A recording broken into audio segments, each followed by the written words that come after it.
On est là pour la deuxième interview des Pandarous, Interview les Pandarous. On va changer un petit peu de format puisqu'on va partir sur une interview 1, 2, 3 pandas.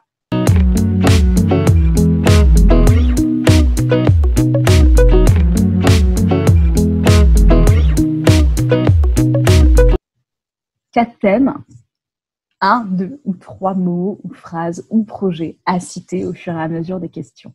Es-tu prêt pour l'interview 1, 2, 3 pandas? Pas du tout, mais j'ai très envie d'y aller quand même.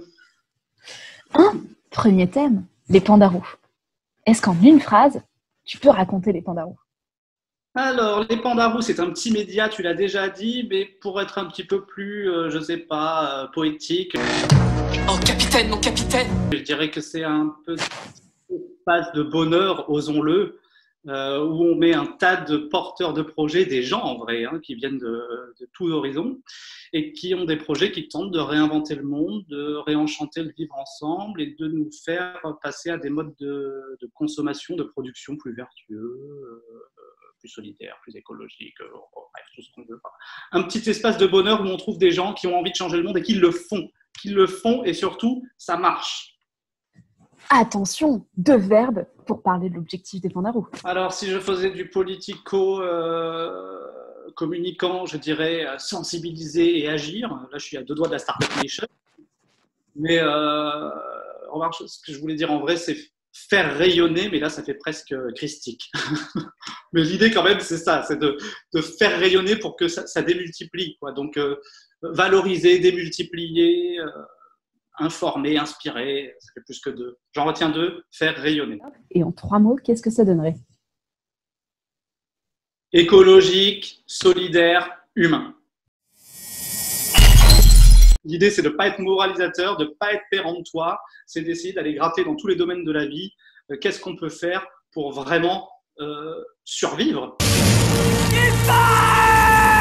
En fait, c'est même plus vivre, mais c'est pour survivre, parce que là, la situation, on s'en rend compte depuis des années, elle devient catastrophique. Et le Covid-19, là, on avait 2 pieds dedans, c'est le début, c'est une première crise. Non, c'est même pas une première crise, il y en a 1000 partout autour de nous, et pas autour de nous d'ailleurs. On a tendance à oublier qu'il y en a à l'autre bout du monde des crises. Mais quand elles ne sont pas à côté de nous, on s'en fout un petit peu.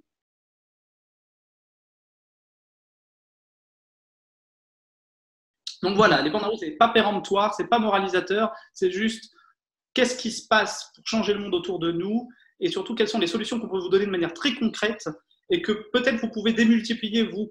Si vous avez envie d'entreprendre, eh vous allez voir passer un truc et vous dire « Ah tiens, entreprendre dans le zéro déchet, c'est ma passion et ça peut être utile et c'est peut-être pas si compliqué, hop, j'y vais. » Justement, ça permet d'amorcer le thème numéro 2, les initiatives. Est-ce que tu peux nous dire une initiative que tu as appliquée juste après avoir rencontré son porteur ou sa porteuse, son fondateur ou sa fondatrice? T'en as parlé la semaine dernière. C'est pas vraiment une initiative que j'ai mise en place puisque je vais parler d'Edeni, Hélène de Vestel d'Edeni, qui est une école de formation à la transition écologique un petit peu et qui te donne toutes les clés très pratico-pratiques pour réussir ta transition en ayant mis en amont tout un aspect pensée, éveil de manière holistique, c'est son terme, c'est-à-dire qu'on prend le monde comme un tout et on voit comment, à travers son prisme à elle, elle rentre par le zéro déchet, et on va adopter des comportements et faire des actions qui sont à la fois écologiques, solidaires, éthiques. Et sitôt la rencontre terminée, j'ai arrêté d'acheter des bouteilles en plastique. J'ai honte de le dire aujourd'hui, mais je consommais de l'eau en bouteille. Je ne voulais absolument pas consommer d'eau du robinet. Aujourd'hui, oui, je le fais depuis 2 ans, parce que ça fait 2 ans qu'on l'a rencontré. Mais vraiment, j'ai terminé les packs que j'avais achetés. J'ai acheté une carafe et un Binchotan. Pour le psychologique, moi, c'est formidable. Ça enlève les impuretés, machin. Donc, je pouvais boire enfin de l'eau du robinet. Comme toi, j'ai ralenti sur l'avion, puisque depuis que j'ai vu Hélène, c'était il y a presque 2 ans, j'ai pris l'avion 2 fois. Et zéro déchet, alors c'est vraiment très très dur de faire zéro déchet, mais globalement, j'ai quand même réduit. J'en achetais peu, j'en achète toujours, mais beaucoup moins. J'achète plus de produits transformés. Récemment, les légumes de saison, j'ai mis un peu de temps, mais c'est. Voilà, on y vient. Cet hiver, vraiment, je m'y suis mis. Sur le plus long terme, tu as parlé des initiatives, de l'initiative là qui t'a vraiment fait réfléchir juste après avoir rencontré sa fondatrice, du coup, Hélène. 2 initiatives que tu as mis un peu plus de temps à adopter. Oui. Je rajoute pour Hélène qu'elle m'a fait arrêter les Haribo parce qu'il y a du glutamate monosodique dedans. Ça résonne encore dans ma tête. J'entends sa réponse. Donc, j'ai arrêté les Haribo, même si j'ai des petites rechutes de temps en temps quand on me tente. Mais quand même, globalement, j'ai vraiment ralenti. Il me semble, on me dit dans l'oreillette qu'elle aussi a des petites rechutes de temps en temps. Donc, on ne jettera la pierre à personne. Elle a un côté, comme beaucoup de gens qu'on a rencontrés et qu'on essaie de transmettre nous aussi, elle n'est pas du tout moralisatrice et ça, c'était très séduisant. J'ai oublié ta question du coup. Alors, les 2 initiatives que tu as finalement adoptées sur un plus long terme. Bon, il y en a une que j'ai toujours pas adoptée, je vais la mettre là-dedans quand même, c'est le compost, pour les mêmes raisons que toi. Vivre en appartement et faire du compost, c'est pas facile. Il faut en plus que j'arrive à convaincre ma copine avec qui je vis, qui n'a pas forcément envie de se retrouver avec un bac, lombricompostage, du jus, machin, etc. Donc, il faut qu'on voit comment la ville dans laquelle on arrive s'adapte à ça. Est-ce qu'il y a des composts partagés dans la ville? Et une autre initiative que j'ai mise en place, réduire les fringues, la consommation, ça non. C'est la consommation numérique. Le numérique, tous les soirs, mais vraiment tous les soirs, quand on se couche, j'éteins la box, je la rallume le lendemain matin. Et quand tu sais, dans ce temps où on partait, enfin toi non, puisque tu travailles beaucoup à la maison, mais ce temps où on partait travailler dans un autre lieu que chez soi, eh bien, j'éteins la box à ce moment-là aussi. Et vraiment, c'est le geste numéro 1 de Frédéric Bordage, le fondateur de greenIT.fr. Changer de smartphone, ça faisait longtemps, puisque le mien, il n'en peut plus de la vie, mais il a 6 ans. Donc, je ne change pas de smartphone. J'ai mis un peu plus de temps, mais je l'ai fait. Je suis passé via Back Market sans leur faire de pub pour acheter un ordinateur dont j'avais cruellement besoin pour faire nos montages, recherches, etc. Et certainement d'autres initiatives que j'ai mises en place, même si j'en ai pas mis des milliers. Justement, est-ce que tu as 3 initiatives que tu souhaites maintenant mettre en place? Alors, tu as parlé du compost. Est-ce qu'il y en a 2 autres que tu penses là mettre en place très prochainement ou dans l'année, quoi? Accélérer sur le zéro déchet, réellement accélérer sur le zéro déchet et faire quelque chose. J'ai vraiment honte et je perds toute crédibilité, mais je le dis quand même qu'on ne fait pas, c'est trier. On sépare le verre du reste, mais le reste, on ne sépare pas vraiment. Cela dit, j'ai lu un article de la Boucle Verte qui vient d'arrêter son activité et qui expliquait qu'en fait le tri, c'est quand même assez pipeau, c'est souvent du greenwashing et que la vraie solution, c'est de ne pas produire de déchets. Ça, vraiment, je vais essayer d'y tendre. Et quelque chose qui va être difficile, mais en même temps, c'est aussi une autre forme d'aventure, c'est vraiment limiter l'avion à, ça ferait bondir les plus écolos des gens qu'on a rencontrés, mais une fois tous les 2 ans. Pourquoi une fois tous les 2 ans? Parce que je pense quand même que même s'il y a plein de choses à faire en Europe, il y a plein de choses à faire par chez nous. D'abord, l'Europe, c'est pas toujours accessible en train, mais ça peut faire une belle aventure, le train. Aller découvrir ce qui se passe en Asie, en Afrique ou aux Amériques. Et moi, j'ai un vrai penchant pour les Amériques. C'est presque viscéral. J'ai besoin d'y aller une fois de temps en temps. Je plante des arbres et j'essaye de consommer moins à côté. On avait rencontré une fille de Karibati, il y en a d'autres qui nous ont dit que chacun fait ce qu'il peut. J'ai réduit ma consommation de viande aussi fortement parce que ça, c'est un gros poste. Voilà, j'ai réduit ma consommation de viande, j'ai réduit mes consommations, j'ai ralenti l'avion, chacun fait un petit peu ce qu'il peut. Je sens sur ton visage que je suis trop long, donc j'arrête. Non, mais j'allais te dire, tu peux aussi compenser. Il y a des initiatives pour la compensation carbone. J'avais regardé ça pour le voyage qu'on aurait dû faire et qu'on n'a pas fait. Et tu peux... Je m'engage solennellement. Cette vidéo qui est vue par des millions de téléspectateurs, donc c'est un gros engagement quand même, à compenser systématiquement, quoi qu'il en coûte. Quoi qu'il en coûte. Ça va coûter plus cher que ton voyage. Attends, parle pas trop vite. Quand je prends l'avion. Très bien, c'est noté. Après les initiatives, on continue un petit peu dans la gamme. Hein. C'est juste maintenant du projet, passons aux porteurs de projet et aux personnalités. Voilà, parce que c'est souvent, en plus de personnes, des personnalités quand même qu'on rencontre. Et est-ce que tu as, un peu comme tu m'as posé la question, une citation qui te vient en tête d'un porteur de projet ou d'une porteuse de projet qu'on aurait rencontré et qui t'a vraiment, vraiment inspiré? Une citation. Non, c'est pas possible. Mais après, je t'en ferai plein d'autres. Mais une qui, pour moi, était finalement importante parce que j'ai tendance à ne pas oser. Je n'ai pas fait HEC, donc je n'ai pas appris à oser. je sais pas, il y a une espèce de complexe à faire des trucs, machin, parfois, hein, pas toujours. C'est Au pire, ça marche, de l'Institut des futurs souhaitables. Et j'ai trouvé que celle-ci, elle libère un petit peu, quoi, tu vois. En fait, qu'est-ce qu'on a à perdre? Et elle est suivie de il est trop tard pour être pessimiste. Et c'est vrai, moi je suis plutôt d'un caractère du binôme des Pandarous, il y a une optimiste et un pessimiste. Les Pandarous, je crois que ça a été un peu une thérapie pour moi aussi, hein, d'aller rencontrer les gens, de rencontrer des gens positifs. C'est devenu une addiction aujourd'hui, parce qu'après 2 mois de confinement, ça me manque un peu de ne pas aller voir de gens. Je sais que tu partages ça. J'allais dire, est-ce que tu as des punchlines, qui t'ont marqué justement pour continuer un petit peu ça? Il y en a plein, et comme toi, je vais me fournir pas très loin à l'Institut, enfin dans le futur quand même, à l'Institut des futurs comptables, qui nous en a donné plein, que eux-mêmes reprennent de grandes personnes, philosophes, penseurs, historiens. Il y avait celle de Théodore Monod qui est l'impossible n'est pas, non, l'utopie n'est pas l'irréalisable, mais l'irréalisé. Je trouve que pareil, ça donne un peu de courage quand même, tu vois. Enfin, c'est pas mal. Il y a celle qui illustre bien le contexte dans lequel on est, qui est si le Dalai Lama et Mère Teresa jouent ensemble au Monopoly, la fin est toujours la même. Et la morale de l'histoire, c'est que c'est pas un problème de joueur, c'est un problème de jeu. Donc là, on est dans le volet renversement, tout va bien se passer. Le renversement du système, en tout cas, basculer dans le système. Et puis voilà, il y en a une qui n'est pas vraiment une punchline, n'est pas vraiment une citation, mais je l'adore et je l'utilise dans mon quotidien, c'est « j'ai un petit coup de mou ». J'ai eu un petit coup de mou. Il faut remettre le contexte.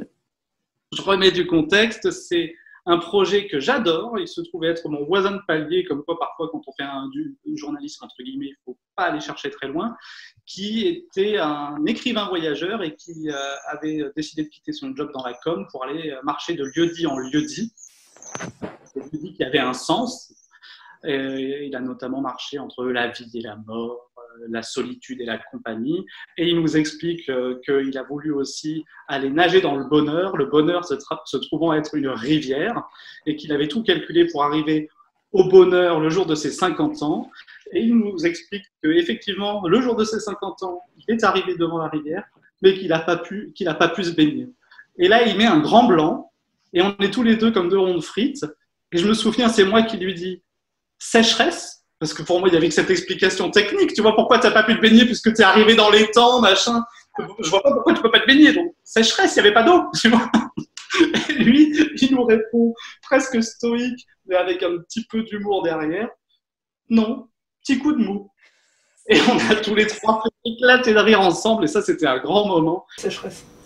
Non, petit coup de mou. De la chute de cette histoire, il y en a une, c'est que le bonheur est une rivière qui court sur 4 km et qui tombe dans un gouffre qui s'appelle la perte du bonheur. C'était la chute de son histoire. Donc comme quoi, finalement, tout est raccord souvent. Tout marche, et c'est une très bonne chute pour arriver à la dernière question de ce thème des personnalités rencontrées, où justement, est-ce que tu peux nous citer 3 personnalités, attention, 3, qu'on a interrogées et qui ont complètement bousculer tes convictions. T'es parti en pensant un truc et t'es revenu en disant je ne suis plus le même homme, ou presque. Oui. Le premier, il faut lui rendre hommage, c'est Julien Vidal, parce que Julien Vidal, je trouvais ça intéressant. C'est toi qui en as parlé la première, comme souvent au début, tu as été l'instigatrice des rencontres. J'y suis allé parce que je te faisais confiance et pourquoi pas. Ce petit bonhomme avec ses éco-gestes du quotidien, moi qui étais très animé par la politique, les grands projets, machin, etc. Je le voyais pas d'un mauvais œil, mais je me disais, bon, il a l'air gentil, quoi, tu vois. Et quand tu le rencontres, il est gentil. Ça, c'est un fait. On peut pas enlever qu'il est très sympa. Mais bout à bout des éco-gestes. Il a fait ça pendant 1 an, il te les donne, tu colles un stop pub sur ta boîte aux lettres, tu souscris à une banque éthique, tu t'informes mieux, tu mets une bouteille d'eau dans ton truc des chiottes pour consommer 1,5 litre en moins d'eau à chaque fois que tu tires par la chasse, tu fais pipi sous la douche, bon, bref. Des petits trucs qui sont rien, et ceux qui sont un peu pisse-vinaigre, comme il m'arrive de l'être, peuvent dire c'est pas en faisant pipi sous la douche qu'on va changer de paradigme. C'est vrai. Aujourd'hui, je pense que c'est vrai, mais je pense aussi que si tous on s'y met ensemble eh ben, on peut faire une petite différence et on peut faire basculer le truc. Et lui est un bon modèle d'inspiration. Et en tout cas, il m'a libéré là-dessus. Et en plus, pas moralisateur comme Hélène. Ça a été le premier gros éveil écologique et solidaire de mon côté. Ça tombe bien parce que c'était un des premiers aussi, je crois, peut-être le 7e ou 8e qu'on allait voir. Donc, c'est arrivé pas trop tard. C'est pas mal. Alors, t'en as 2 autres sous le coude? Bah, 2 autres, c'est difficile. En plus, c'est un peu les mêmes que toi, mais je crois qu'on est tombé en amour devant les mêmes parce qu'ils nous ont vraiment marqué de manière indélébile. Il y a je ne sais pas si c'est une question à venir, mais il y a une rencontre que je n'ai pas soupçonnée au départ parce que je la trouvais un peu perchée, mais qui s'est avérée précieuse dans notre connaissance, notre éveil et dans notre passage à l'action. Et puis dans nos travaux futurs, c'est Climate, Anne-Sophie. Anne-Sophie, qu'on avait interviewée dans Ta Courette, je me souviens. Je trouvais ça un peu perché, la sensibilisation, les jeunes à travers le monde. Pour moi, il n'y avait pas trop de concret. Sauf que 3 mois plus tard, on se rend compte que ces jeunes ont initié, alors avec d'autres associations, un projet formidable depuis, puisqu'on emmerde les gens avec ça tout le temps dès qu'on peut. C'est le projet L'appel pour une constitution écologique et solidaire. Et pareil, on a regardé ça au départ de haut, parce que c'est un énième appel, machin. D'ailleurs, on en a fait le dernier appel, très modestement. Et on se rend compte que en fait, c'est des jeunes qui sensibilisent, ça a l'air un peu perché, mais là, ils ont mis les mains dans le cambouis, ils ont mis le doigt sur quelque chose de précieux, ils ont su s'entourer d'experts et de gens fiables, mais surtout, ils ont su ne rien lâcher et poser des questions qui méritent d'être posées, quoi. Est-ce qu'on ne réforme pas la Constitution pour qu'elle intègre dès l'article 1 des principes comme on ne prend pas plus à la planète qu'elle peut nous donner, et quand on a fait un pas en faveur de l'environnement, au niveau de la loi, on ne revient jamais en arrière, c'est-à-dire que ça, c'est tout en haut, et c'est en face de la liberté d'entreprendre qui est clairement en train de flinguer notre planète. Je viens de faire un postillon, heureusement, par le truchement de l'écran, les gestes barrières sont respectés. Tout va bien. Donc voilà, ça, c'était un peu insoupçonné, mais quand même quelque chose qui a changé. Et les derniers, je ne saurais pas choisir entre Hélène, qui vraiment, je le dis encore une fois, mais je rabats les oreilles de tout le monde avec cette pauvre Hélène, qui a changé. Moi, je te dirais peut-être Dominique Bourg aussi. Je pense que je t'ai récupéré après ça complètement déprimé, mais complètement bousculé aussi. Je sais bien que tu m'as donné 3 personnes, mais que j'allais certainement pas m'arrêter à 3 personnes. Et il y a eu, comme toi, tu le disais la semaine dernière, Maxime, parce que Maxime, il a notion surtout dans la comptabilité des entreprises, il y a les ressources humaines, les machins, le temps passé, les ressources physiques, les consommables dont on a besoin. Mais si on comptait aussi le capital humain au moment des temps, on se rendrait compte que parfois investir sur l'humain, c'est pas investir à perte. Et ça, je trouvais ça complètement passionnant. Et après, il y a ceux qui sont un peu plus haut perché parce qu'ils ont pas haut perché, mais genre illuminés, mais plus avancés dans le savoir peut-être. Il y a Dominique Bourg, Lucas Badi. Et puis ça veut dire que des journées à 25 degrés de plus en plus, à 30 degrés de plus en plus, à 35 de plus en plus, à 40 de plus en plus, à 45 et dans certains endroits du monde à 50. Mais avec dans un scénario chaud dont je parlais tout à l'heure, vous pourriez avoir jusqu'à 50 à 55 degrés dans l'est de la France. Même si c'est important de le dire, je trouve aussi, ils ne sont pas forcément tous 100% vertueux. Dominique Bourg nous expliquait pour des raisons, je crois, philosophiques, mais il n'est pas rentré davantage dans le détail, que lui, il n'arrêterait pas de manger de la viande, alors que les plus écolos des militants sont a priori véganes, pour un tas de raisons, des raisons éthiques, des raisons écologiques. Voilà, donc. Mais c'est ça qui est intéressant, c'est qu'on a tous nos sensibilités, on a tous nos défauts, on est tous perfectibles. Mais bon, globalement, les discours sont inspirants et éclairants. Quels vont être les coups d'après? Attention, les coups d'après. Quel est le prochain projet chez les Pandarous? Alors, le prochain projet à très court terme, c'est de pouvoir rencontrer des porteurs de projets pour tenir notre diffusion hebdomadaire. Ça, j'avoue que j'en ai besoin. Et toi aussi, je le sais. Non, voilà. Alors justement, quelles interviews? Est-ce qu'il y a 2 interviews que tu pourrais nous donner en avant-première? On a de bonnes chances de pouvoir les diffuser, dans le mois qui vient. On va passer le terrain auprès d'un sujet qu'on n'a pas encore fait, je crois, et qui est quand même problématique en termes d'écologie, c'est comment on se fait plaisir en termes de nourriture sans trop défoncer notre empreinte carbone, quoi. Et je pense notamment au chocolat et autres petits plaisirs du genre. Et j'ai repéré une boutique de chocolat qui s'appelle Chocologique, je crois. C'est marrant, il y a un petit jeu de mots, j'aime bien. Tu vois, en effet. Et ils font des chocolats. La boutique, tu adorerais, elle est ultra mignonne, machin, etc. Et surtout, ils font des chocolats qui sont issus équitables. Et pour certains, parce que c'est pas possible pour tous, de ce que j'ai pu voir, qui sont véganes. Donc, je trouve que ça mérite d'aller y jeter un petit coup d'œil. Moi, je pense que ça mérite aussi éventuellement rapporte quelques échantillons.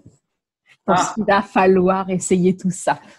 Il arrive de temps en temps qu'on nous paye en nature un bouquin, un tote bag, des petites choses comme ça. Là, je ne serais pas contre le chocolat.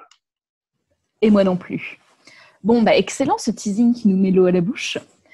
Est-ce que tu as là 3 initiatives en tête que tu aimerais qu'on aille rencontrer?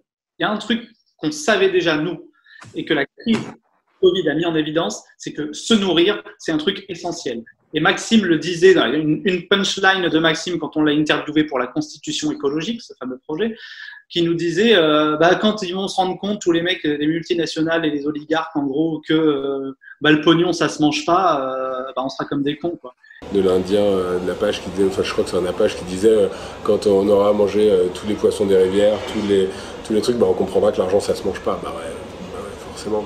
Oui, voilà. Donc se nourrir, c'est un préalable. Et comment est-ce qu'on invente un modèle agricole qui soit respectueux de l'environnement et de l'humain pour nourrir tout le monde?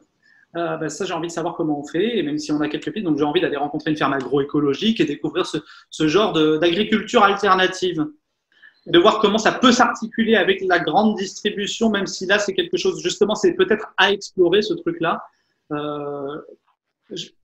Est-ce qu'on peut se passer de la grande distribution? Est-ce qu'on doit se passer de la grande distribution?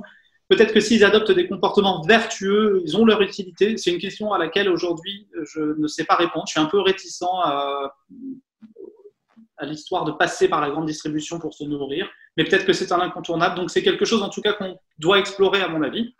Et puis voilà, la finance. Je me suis pas du tout. Toi, tu as mis en pratique des choses. Moi, je me sens pas très à l'aise parce que je suis pas du tout un expert en économie, mais du coup, peut-être aller gratter du côté de la finance. Voilà, il faut quand même préciser aux gens que nous, on n'est pas des journalistes, on est des experts en rien. On essaye de poser toutes les questions qui nous semblent pertinentes. On essaye de pas être complaisant, même si quand on arrive chez les porteurs de projets, de toute façon, c'est des gens qu'on avait un peu présélectionnés, dont on sent qu'il y a quelque chose d'intéressant derrière. Donc, voilà. Mais on leur pose quand même des questions qui peuvent être gênantes. Je repense à Aurore Market, qui est cette épicerie en ligne 100% bio, qui est formidable. On ne s'est pas privé de leur poser la question en ligne, mais ça veut dire que quand vous livrez, peut-être pas votre empreinte. Et l'impact.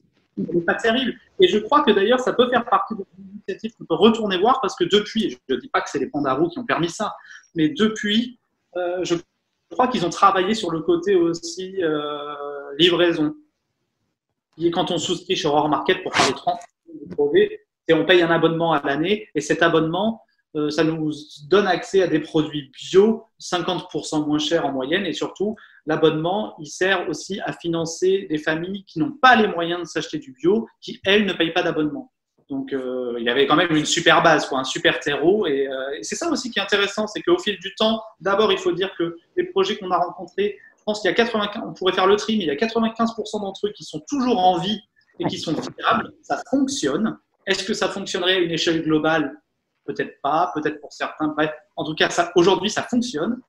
Et j'ai oublié ce que je voulais dire après, mais en tout cas, et ils s'améliorent. Et ça fonctionne. Et là où il y avait des lacunes, ils essayent de s'améliorer, parce qu'on est tous à la même enseigne, on marche en avançant, on apprend en marchant.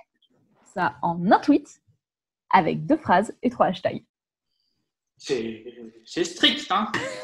Alors, les pandarous, 2 points. C'est les Éluridés Chine, ce sont les pandas qui vont à la rencontre de porteurs et porteuses de projets qui tentent de réinventer le monde d'une manière simple, c'est avec des modèles économiques qui fonctionnent et en réenchantant le vivre ensemble. Et tout ça, ce ne sont pas des termes préfabriqués ni galvaudés, on le dit, on y croit, c'est ce qu'on essaye de faire. Hashtag « Je suis panda », hashtag « L'humain d'abord », non là ça fait Miss France. La paix dans le monde. Hashtag bon sens. Bon sens, vraiment. Je l'ai peu dit, je crois que je ne l'ai pas dit jusqu'ici, mais c'est quelque chose que je répète souvent. Et encore une fois, c'est pas galvaudé. Je crois qu'avec le bon sens, on peut faire plein de choses. Et hashtag, trouve le dernier hashtag, puisque c'est une aventure collective. Donc, je te laisse le choix du dernier hashtag. Hashtag, à très vite pour de nouvelles aventures. Vendu. Eh bien, merci beaucoup, cher cofondateur, pour cette superbe interview qui, je pense, passionnera les foules. On verra. Merci en tout cas. Et à très vite pour de nouvelles aventures. Oh oui, à très vite. Et si vous avez un pied de caméra surtout, hein, Pensez-y.